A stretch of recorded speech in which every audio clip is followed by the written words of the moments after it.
Good morning, guys. Welcome to Mug Briefing. NBCUniversal just finished one of the most intense sports months any media company has attempted, and it did it while committing billions of dollars to live sports rights. In simple words, Comcast's media arm is betting that big live events, the Olympics, the Super Bowl, and NBA All-Star, are still the strongest way to pull huge audiences in the streaming era. The scale of that bet is why Wall Street and the media industry are paying attention. Here's what actually happened.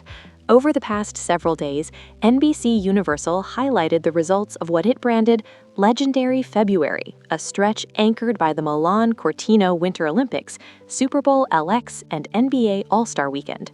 At the same time, Bloomberg and Sports Business Journal reported that NBCUniversal, owned by Comcast, is expected to spend more than $8 billion on sports rights in 2026. That number is not a new emergency budget. It reflects the growing cost of deals already in motion and coming due. Comcast has not published an audited sports rights ledger, but the figure comes from industry reporting based on contract analysis. NBCUniversal also released audience summaries from its own measurement partners. The company says more than 200 million Americans were reached across its February sports programming.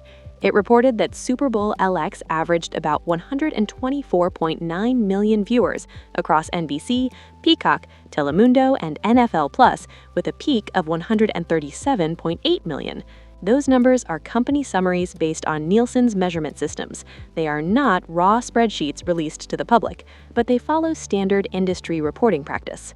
NBC also said its Super Bowl ad inventory was sold out, with 30-second national spots reportedly selling for more than $10 million each, figures widely cited in trade reporting.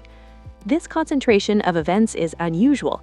The Olympics and Super Bowl landing in the same window creates a rare traffic spike, but it is not a one-time accident. It reflects a long-term strategy. NBCUniversal is leaning harder into live sports as the most reliable way to attract mass audiences at a time when scripted TV is fragmenting across dozens of streaming platforms. Why now? Traditional TV ratings have been eroding for years, but live sports remain appointment viewing. Streaming competitors are also escalating their own sports investments. The Olympics and Super Bowl happening close together simply gave NBCUniversal a chance to demonstrate the strategy at full power. Comcast is signaling that sports are not just programming, they are the backbone of its cross-platform media plan. This likely means NBCUniversal sees live sports as its defensive wall against streaming disruption. Supporters argue sports deliver unmatched real-time audiences that advertisers will always pay for. Critics point out that rights costs keep rising, and eventually those costs must be recouped through ads or subscriptions. The tension is simple: scale versus expense. Big audiences are valuable, but they are expensive to buy. For Americans, the impact is mixed and visible. Viewers benefit from broad access, free broadcast on NBC, streaming on Peacock, and Spanish-language coverage on Telemundo. That reach is unusually wide compared to many streaming-only events. But the economics behind it affect household budgets. If sports rights keep getting more expensive, networks may rely more heavily on subscriptions and premium pricing. Households could end up juggling more services to follow their favorite leagues. Advertisers gain something rare in today's media environment: a shared national moment. A Super Bowl spot or Olympic sponsorship still guarantees tens of millions of simultaneous viewers.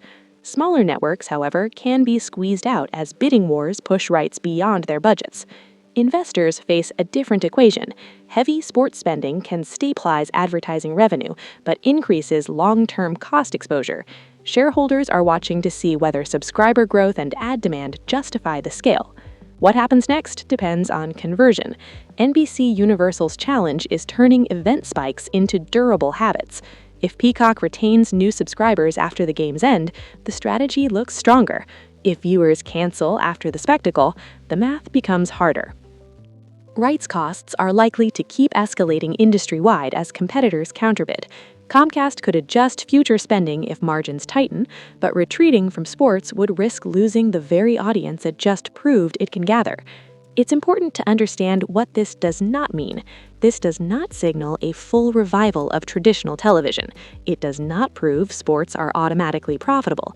High viewership does not equal guaranteed margin, and it does not make Comcast immune to streaming competition. It shows that live sports remain one of the few formats capable of unifying audiences at scale, but the financial balance is still being tested. The story becomes more serious if rights fees begin rising faster than advertising and subscription revenue, or if subscriber growth stalls after the events fade. Those are the pressure points analysts are watching. Signals to monitor include Peacock subscriber numbers and upcoming earnings, whether ad rates hold outside the Super Bowl window, and whether competitors escalate their own sports bids. In essence, NBCUniversal just demonstrated the power of live sports to command attention in a fragmented media world. The company reached hundreds of millions of viewers in a single month and backed that reach with more than $8 billion in annual rights commitments. The gamble is that scale will outweigh cost. Whether that gamble defines the future of media or becomes a cautionary tale depends on what happens after the crowds go home and the stadium lights turn off.